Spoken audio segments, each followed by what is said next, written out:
आज प्रतीक्षा संपली आणि एकदाचा 21 तारखेच्या निकालाची सुरुवात झाल्यानंतर पहिल्या झालेल्या 2 फेऱ्या म्हणजे प्रभाग क्रमांक 1, 2 आणि 2 आणि 4 या चारहीमध्ये भारतीय जनता पार्टीच्या चिन्हावरील आमदार जयकुमार गोरेभाऊ यांच्या नेतृत्वाखाली भारतीय जनता पार्टीच्या पॅनलनं घवघवीत म्हणण्यापेक्षा प्रचंड मोठं यश पहिल्याच टप्प्यामध्ये मिळवलेलं दिसतंय.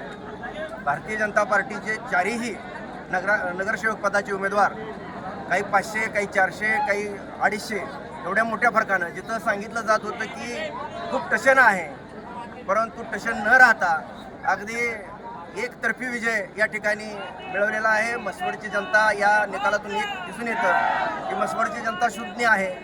विकासाच्या पाठीमागं एक आश्वासक नेतृत्व म्हणून आमदार जयकुमार गोरेभाऊ महाराष्ट्रामध्ये काम करत असताना मसवड ही खऱ्या अर्थानं जयकुमार गोरेंना मानणारी ही भूमी आहे आणि खऱ्या अर्थानं आज जयकुमार गोरेभाऊंच्या आणि पर्यायानं भारतीय जनता पार्टीच्या नेतृत्वावरती मसवडकरांनी विश्वास दाखवलेला आहे. आपण जसं जसं पुढं जाल याहीपेक्षा जास्तीच्या मताधिक्यानं प्रत्येक प्रभागामध्ये आमचे उमेदवार निवडून येतील आणि नगराध्यक्ष पदाच्या उमेदवार तर तशा पद्धतीनं नामदार जयकुमार गोरेभाऊंनी विश्वास व्यक्त केलेला आहे की 5000 मतापर्यंत आपण मजल मारू.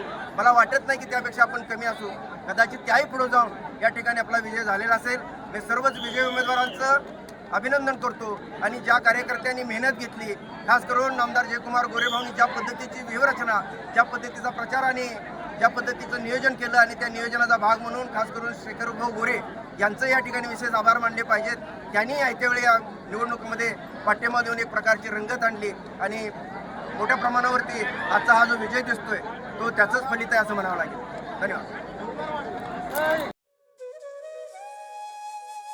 अशाच नवनवीन अपडेटसाठी आमच्या खबर गावाकडची या चॅनेलला सबस्क्राईब करा. आमचे व्हिडिओ लाईक करा आणि शेअर करा.